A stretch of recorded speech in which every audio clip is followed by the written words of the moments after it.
Assalamualaikum warahmatullahi wabarakatuh. Pada hari ini, pertemuan kedua pada mata pelajaran sistem komputer. Kemampuan komputer.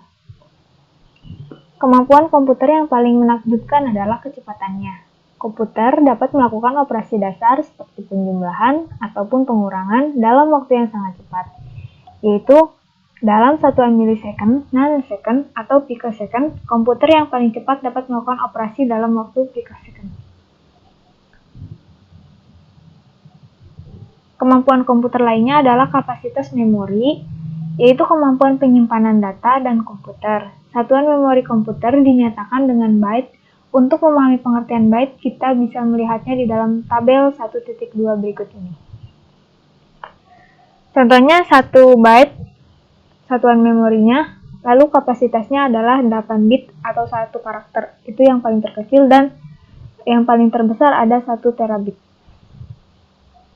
Seringkali orang membandingkan komputer dengan manusia. Tentunya ada beberapa kelebihan dan kekurangan dari keduanya. Jadi, sebenarnya penggunaan komputer tidak seluruhnya menggantikan fungsi kerja dan manusia, tetapi hanya sebagai alat bantu saja. Komputer merupakan perkembangan teknologi yang penting karena meningkatkan kemampuan daya manusia.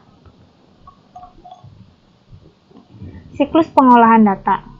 Suatu proses pengolahan data terdiri dari 3 tahapan dasar yang disebut dengan siklus pengolahan data atau data processing cycle, yaitu input, processing, dan output. Diagram dan siklus pengolahan data ini dapat dilihat pada gambar berikut.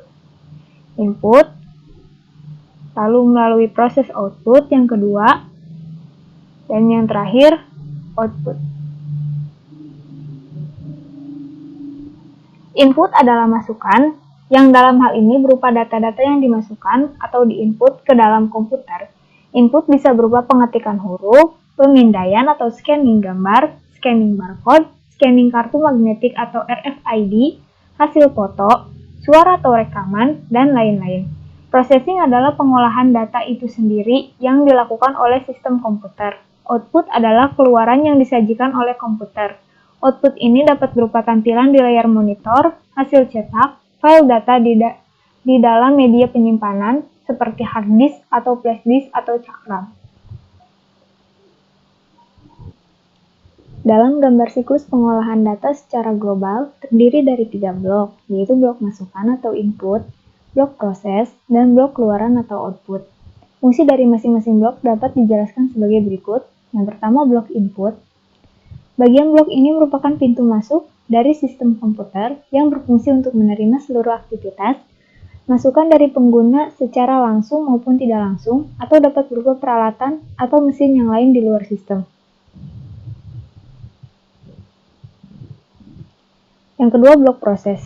Bagian blok ini merupakan pusat aktivitas proses pengolahan dari berbagai data masukan yang diberikan oleh pengguna sesuai dengan ketentuan yang telah ditetapkan sebelumnya, sehingga mampu memberikan hasil yang sesuai dengan keinginan pengguna. Selanjutnya, hasil proses akan disalurkan ke pengguna secara langsung atau tidak langsung melalui blok output. Proses yang dilakukan oleh bagian ini sebagian besar merupakan hasil perhitungan maupun logika secara digital dalam bentuk besaran-besaran listrik dalam rangkaian elektronik yang sangat kompleks. Besaran-besaran listrik digital ini selanjutnya digambarkan sebagai kode bilangan biner maupun heksadesimal. Kode-kode inilah yang selanjutnya menjadi kode perintah bagi mesin pemroses untuk menjalankan seluruh perintah yang diberikan kepadanya. Kode perintah ini juga dikenal sebagai bahasa mesin atau machine language. Jadi, pada bagian blok proses hanya dapat menjalankan pengolahan data sesuai dengan perintah-perintah yang diberikan kepadanya. Selanjutnya, blok output. Pada bagian ini merupakan perantara yang menjembatani antara blok proses dengan pengguna untuk melihat atau mengambil hasil proses. Sistem bilangan. Komputer adalah mesin berbasis listrik yang mengenal 2 kondisi, hidup atau on dan mati atau off, yang disebut juga sebagai sistem binary atau biner. Jenis bilangan lain yang diterapkan pada komputer, yang pertama bilangan berbasis 8 atau oktal, yang kedua, bilangan berbasis 10 atau desimal. Yang ketiga, bilangan berbasis 16 atau heksadesimal. Sistem bilangan adalah suatu cara untuk mewakili ukuran besaran dari sebuah benda fisik. Contoh penggunaan sistem bilangan pada komputer. Yang pertama, bilangan berbasis 2 atau biner, terdiri atas angka 0 dan 1, digunakan sebagai bahasa komputer. Semua bahasa pemrograman yang ada di dunia saat ini harus mengkonversikan bahasa mereka ke dalam bentuk biner agar dapat melakukan instruksi kepada komputer. Yang kedua, bilangan berbasis 10 atau desimal, yang terdiri atas bilangan 0, 1, 2, 3, 4, 5, 6, 7, 8, 9. Anda dapat jumpai pada sistem pengamatan IP versi 4 dalam jaringan komputer.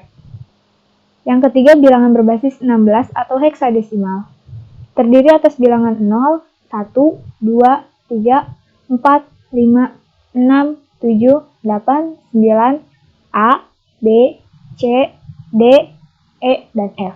Penerapan dari sistem bilangan ini dapat Anda temukan pada IP address versi 6 atau pengalamatan MAC address. Tugas yang pertama, review materi hari ini. Yang kedua, berikan contoh pengolahan data menggunakan 3 tahapan. Yang ketiga, jelaskan sistem bilangan menurut pendapat Anda. Sekian dari saya. Wassalamualaikum warahmatullahi wabarakatuh.